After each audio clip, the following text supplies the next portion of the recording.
오늘 계속해서 우리 요한계시록 강해 말씀 듣도록 하겠습니다. 바벨론 음료는 로마 제국의 제목으로 은혜를 받기를 원합니다. 계속 여러분이 요한계시록 묵상하지만 뭔가 지금 계속 심판이 진행되죠.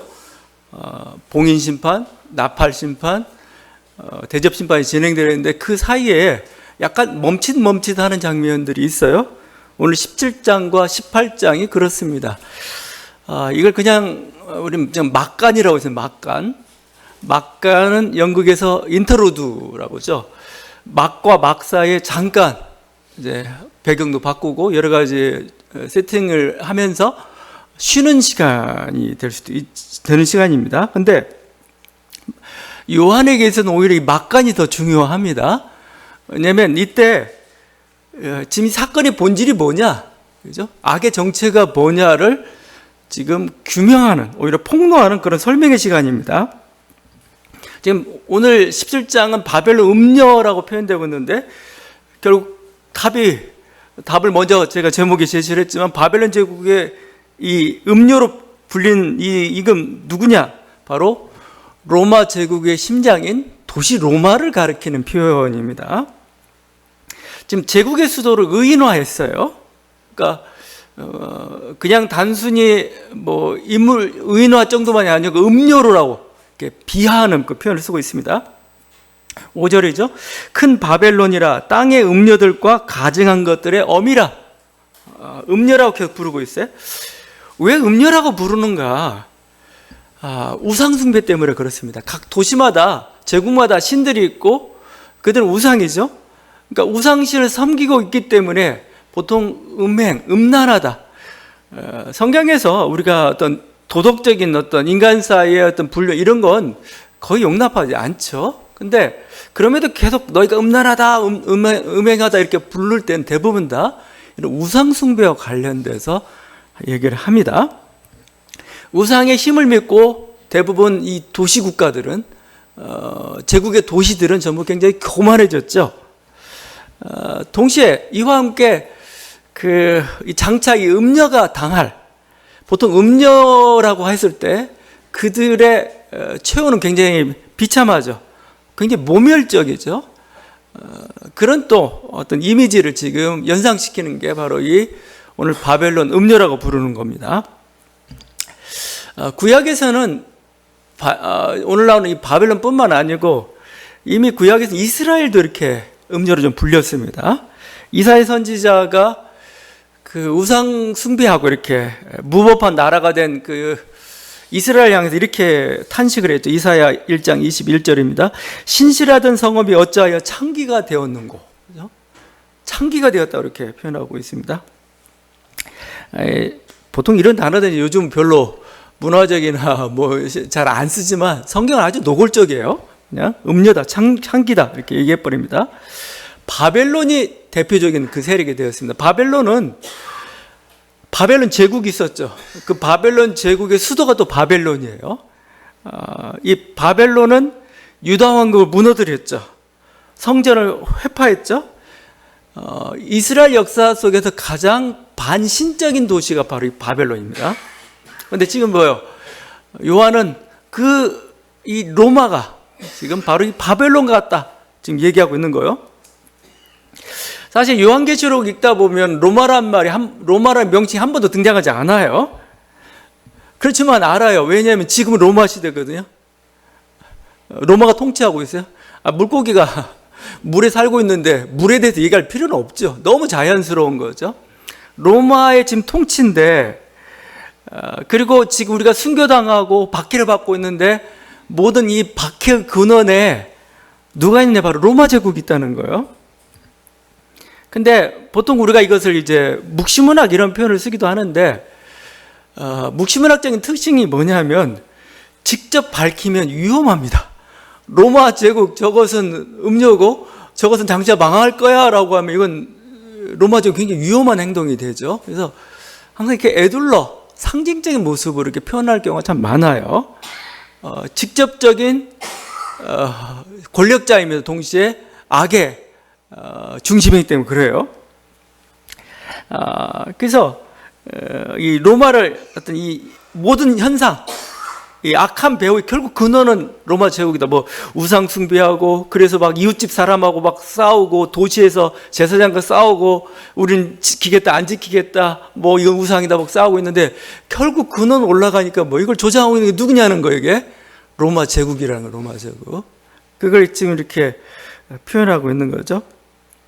그래서 이 로마 제국과 관련된 거, 특별히 이 악의 근원과 관련된 것을 오늘 17장에서 다시 한번 정확히 좀 구체적으로 설명해 주는데, 이 설명을 지금 천사가 하고 있습니다. 천사가 요한한테, 자, 지금 지금 음녀가 등장했고, 음녀가 그 짐승을 타고 있고, 짐승을 타고 있는 그 음녀인데, 또 이게 그 짐승은 또 10뿔이 있고, 또 7산이 있고, 굉장히 어떤 상징의 언어들을 많이 쓰고 있는데, 이 의미를 내가 밝혀줄게 라고 하죠. 저도 천사로부터 받은 건 아니지만, 저도 한번 이 음녀의 정체가 뭔지를 좀 나누려고 합니다. 여러분 그러려면 로마사에 대한, 고대 로마사에 대한 지식을 좀 가지고 이걸 봐야 됩니다. 그 당시 사람들은 자기 현실이지만, 우리 이제 2000년 전 역사가 됐기 때문에 그래요. 자, 음녀는 9절에서 이렇게 표현합니다. 그 7머리는 여자가 앉은 7산이요. 18절에 네가 본 그 여자는 땅의 왕들을 다스리는 큰 성이라. 이걸 조합하면 뭐죠? 이건 로마인 건 확실합니다. 지금 땅의 왕들을 다스리는 큰 성은 어디요? 로마잖아요, 로마. 근데 거기에 7산이라는 게 등장합니다. 여자가, 그 7머리는 여자가 앉은 7산이다. 근데 놀랍게도, 놀라운 건 아니지만 당신 상식이었는데, 로마가 7개의 산으로 구성된 도시예요. 7개의 산이 있습니다. 여러분도 그 중에 한두 가지는 이미 들어봤어요. 만약에 여러분이 로마 여행을 하게 되다 보면은, 가서 콜로세움만 보지 말고, 콜로세움 근처에 뭐가 있냐면, 여러분 팔란티노 언덕을 여러분 알 거예요. 팔란티노 언덕이, 거기 언덕에 아우구스트 황제의 집이 있고 그래요. 또 그 좀 건너편에 카피톨리노 언덕이 있습니다. 거기 미켈란젤로인가요? 예, 유명한 조각상이 또 있고 막 그렇습니다. 카피톨리노, 팔란티노 2개 언덕을 이미 알았습니다. 이 2개 언덕 사이에 있는 저지대를 메꿔가지고 만든 하나의 평평한 곳이 있습니다. 그것을 포로로마노라고 합니다. 포로로마노.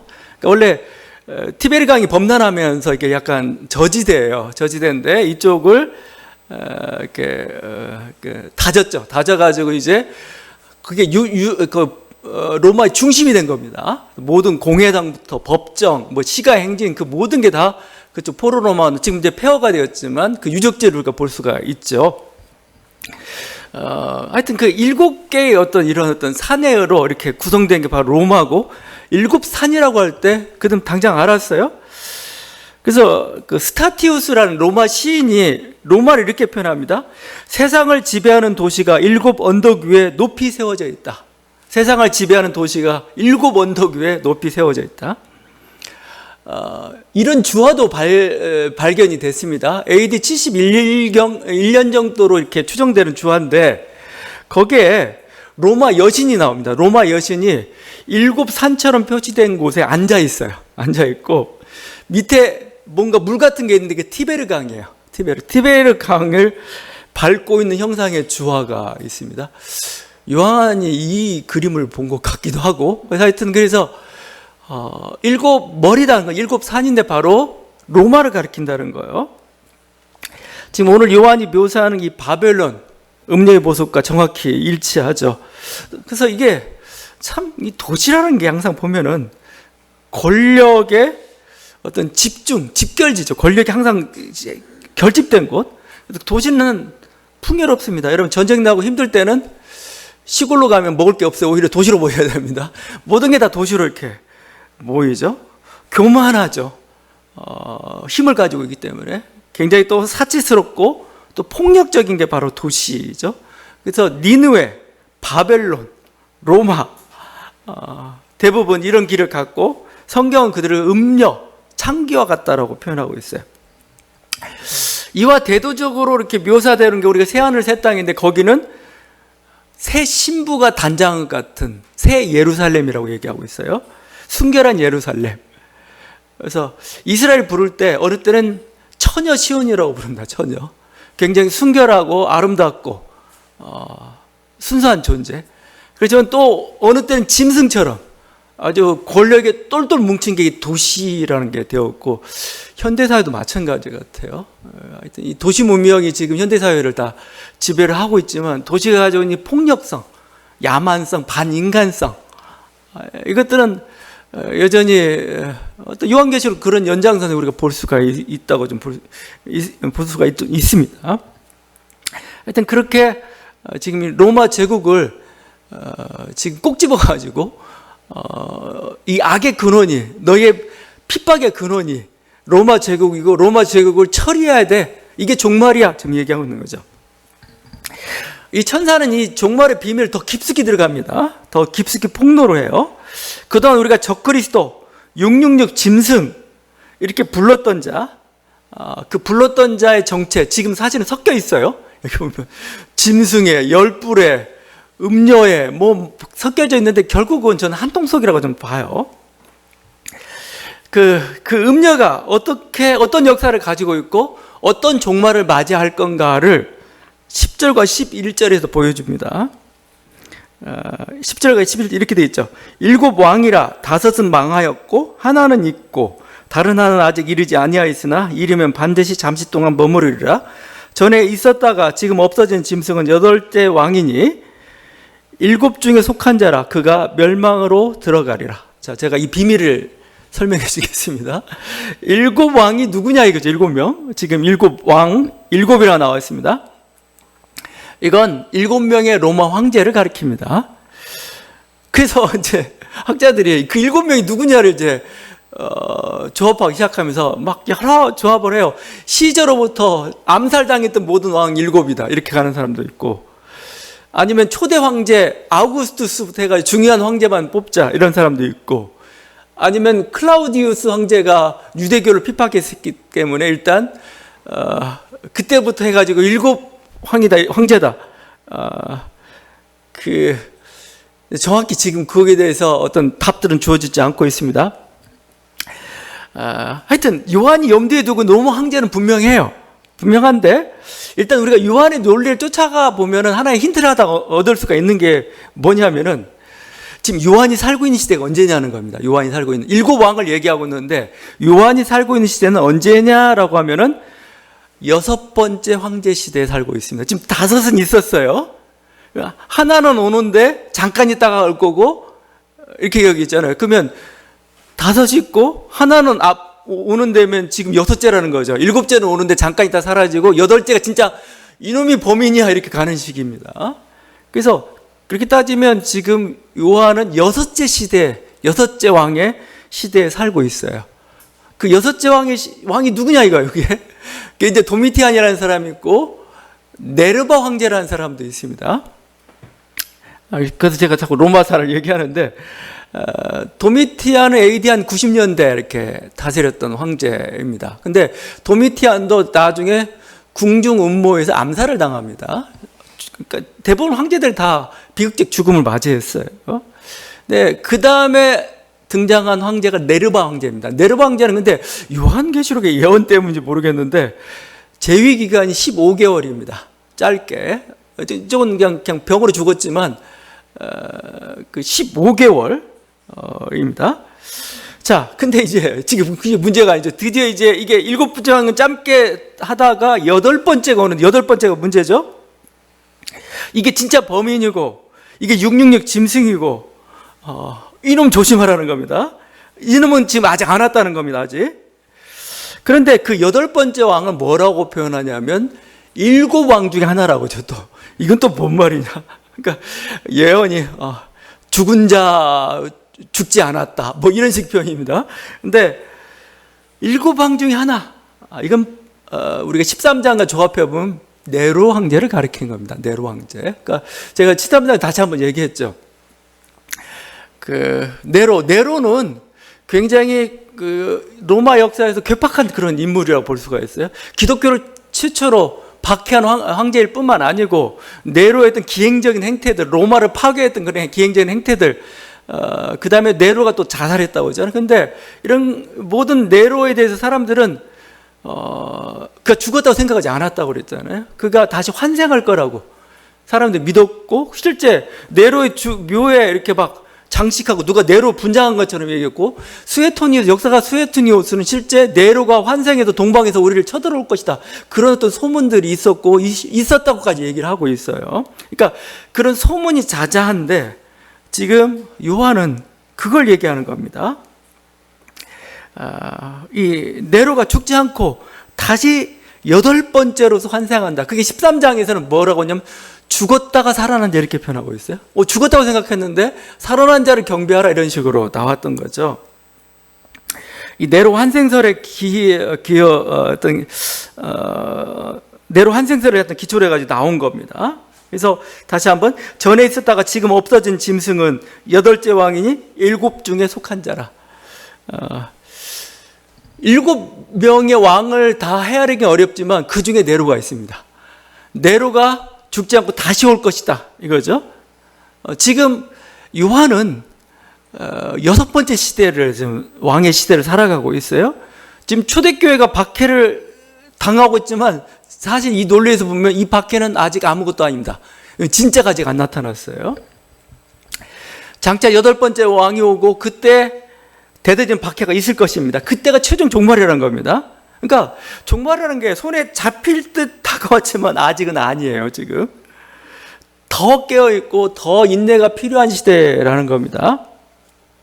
그러니까 이게 지금 계속 요한계시록이 간질간질해요. 이제 드디어 마지막이야 라고 하면서 마지막 자꾸 연기되는 그 모습으로 보는, 여기서도 또 나오고 있습니다. 드디어 이제 저 짐승의 정체가 밝혀지고 음녀의 정체가 밝혀지고 끝장날 거라 생각했는데 아니에요. 아직은 6번째 시대고 8번째 시대를 기다려야 되는 그 시대.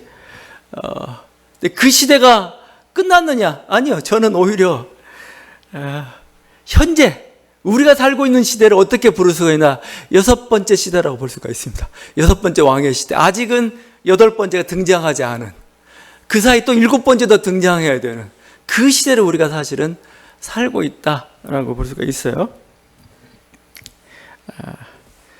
그게 하여튼 여러 가지고, 이 여자가 탄 짐승의 모습도 굉장히 상징적입니다. 그러니까 음녀하고 짐승을 구분해야 됩니다, 일단. 근데 사실은 다 똑같은 한 통 속이에요. 왜냐하면 짐승이 음녀를 이용하기도 하고, 또 이 짐승이 열왕의 모습으로, 10명의 왕의 모습으로 열뿔로 나타나기도 하죠. 이 짐승이 7머리와 10개의 뿔을 가지고 있다 그죠. 음녀가 10뿔을 가지고 있는 게 아니고 짐승이 10개의 뿔을 가지고 있습니다. 그래서 근데 이 10뿔은 또 다른 존재처럼 보여요. 이미 13장 1절에서 또 이렇게 얘기했습니다. 바다에서 한 짐승이 나오는데 뿔이 10이요 머리가 7이라 이렇게 얘기하고 있어요. 근데 이 열이라는 이미지는, 10뿔이라는 것은 다니엘서부터 요한이 뭔가 이렇게 영감을 받았어요. 다니엘서에서 처음 10뿔이 등장합니다. 다니엘서 7장 7절과 24절입니다. 이 짐승은 10뿔이 있더라. 그 10뿔은 그 나라에서 일어날 10왕이요 그 후에 또 하나가 일어나리지. 10명만 일어나지 그 후에 또 하나가 일어난다고 하면서 막 복잡하게 얘기합니다. 이렇게 복잡하지만 다니엘서가 목표로 하고 있는 그 시대는 아주 분명합니다. 언제냐면 BC 170년경입니다. BC 170년경. 시리아의 안티오쿠스 에피파네스 4세가 예루살렘 성전을 짓밟았어요. 여러분 보니까 머리가 굉장히 복잡해져가지고 역사 지식을 가지고 있어야 됩니다. 이들에게는 현실이지만 우리는 이제 2000년 전이 되다 보니까 좀 복잡해졌는데, 다니엘서는 그 시리아에 있던 그 기원전 170년경에 이 안티오쿠스 에피파네스라는 황제가 예루살렘 성을 짓밟으면서 그때 저항이 일어나고, 이 저항을 마카비 혁명이라고 얘기합니다. 그 시대를 무대로 하고 있는 게, 그 시대를 바탕으로 예언하고 있는 게 다니엘서예요. 근데 거기서 뭐 열왕이 나오고 막 10뿔이 나오니까 열왕이 누구냐라고 막 이렇게 세고 그럴 필요 없어요. 왜냐하면 다니엘의 타겟은 이 안티오쿠스 에피파네스입니다. 이놈이 나쁜 놈이에요. 이놈에 맞춰가지고 앞으로 10명을 센 겁니다. 뒤로 10명이. 그래서 그냥 중요한 건 이 사람입니다. 그러니까 10명의 순서나 정체가 중요하지 않다는 거예요. 중요한 건 실제 지금 악을 행하고 있는 이 안티오쿠스 에피파네스 4세라는 범인인 거죠. 그 범인을 지적하고 그 범인의 한 거에서 싸우는 내용을 다루고 있는 사실 다니엘서예요.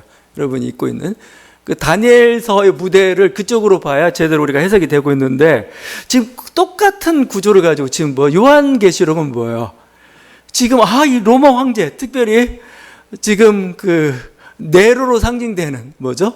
이런 로마 권력이죠. 로마 권력이 지금 우리를 박해하고 있어, 핍박하고 있어. 저들이 범인이야라고 얘기하고 있는 거예요. 그래서 지금 열불, 음료, 짐승, 8번째 왕, 666 짐승, 결국 다 하나의 상징 같은 겁니다. 뭐냐면 국가 권력이에요, 사실은요. 국가 권력. 지금 국가 권력이 결국은 지금 로마고, 그렇죠? 그들이 뭐예요? 지금 교회와 사실 충돌하고 있는 거나 마찬가지죠. 우상숭배를 강요하면서. 그래서 다음 시간에 한 번 더 묵상해 보겠지만, 우리 성서에서 국가와 교회 할 때 로마서 13장이 대표적이죠. 항상 우리 교회는 국가에 대해서, 국가를 위해서 기도하고 세금 내고 이 권위를 인정하고 이런 방향이었는데, 요한계시록은 정반대입니다.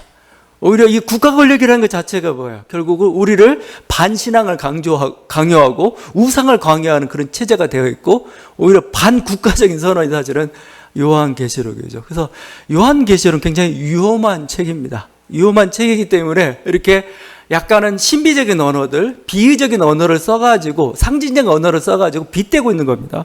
결국 로마 권력이 잘못되고 있다는 거예요. 이게. 이들이 무너져야 우리의 그동안 당했던 모든 어떤 그 억울함들, 이 불의들이 해소된다는 거예요. 하여튼 교회는 계속 정치 권력으로부터 핍박을 받았어요. 오늘 말씀에서 제국이 얼마나 폭력적인가를 잘 보여요. 6절, 2절에 그 음행은 포도주에 취하였다. 6절, 이 여자가 성도들의 피와 예수의 증인들의 피에 취한지라. 이 음료를 표현하는데, 음행의 포도주에 취했다. 성도들의 피와 예수의 증인들의 피에 취했다. 뭐죠? 대량 학살이죠. 대량 학살. 대량 학살하고 그 생명의 피를 먹고 있는 아주 잔인한 모습입니다. 실제 AD 70년에 로마 제국이 예루살렘 성을 무너뜨렸죠. 무너뜨리고 그들 대부분 이제 성을 점령하고 난 다음에 대량 학살이 일어납니다. 그 학살이 일어나는데 막 전체 불질러 이제 불이 다 치솟고 있는데, 그 학살의 피로 불이 꺼질 정도로, 그 정도 피를 흘렸던 거죠. 십자군 제국이 예루살렘을 공격해가지고 예루살렘 성을 다시 탈환했습니다. 탈환하고 난 다음에 그 성에 있던 이슬람 세력들을 다 학살하는데, 뭐라고 역사가는 기록했냐면 그 피가 발목을 적셨다고 합니다.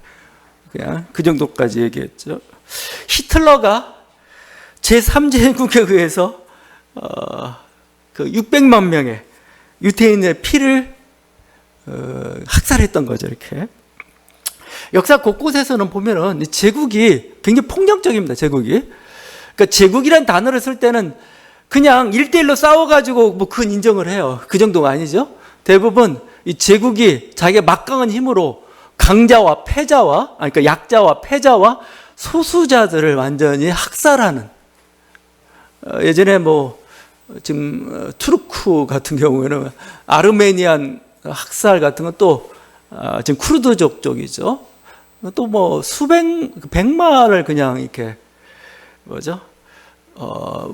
광야, 그러니까 사막으로 몰아버리죠. 그래서 그걸 굶겨 죽였던. 그러니까 하여튼 여러 그 흔적들이 그냥 어느 시대는 공상 독재의 권력이 수많은 사람들을 이렇게 학살하고 약자들을, 그러니까 1대1로 싸우는 건 그냥 이해를 해요. 그 싸움이 졌으니까. 그게 아니에요. 이제 싸움이 끝난 패자를 향해서, 아니면 약자를 향해서, 이게 제국의 폭력이죠. 그래서 하나님은 보면은 거대 도시를 싫어하세요. 거대 도시.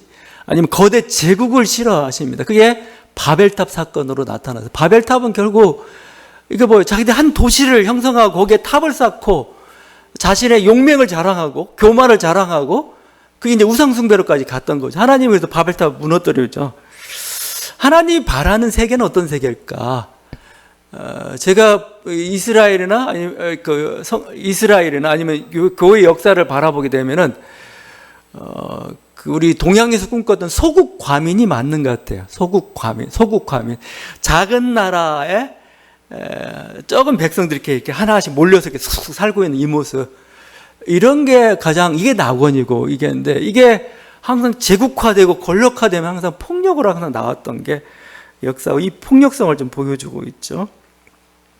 동시에 이 악의 본성은 또 분열입니다. 오늘 보면 좀 헷갈렸던 게 뭐냐면, 짐승이나 열불이나 음녀는 다 그놈이 그놈 같은데 약간씩 다른 것처럼 얘기해요. 사실은 같습니다. 다 악의 권세들입니다. 근데 이들이 또 보면은 하나가 되질 못해요.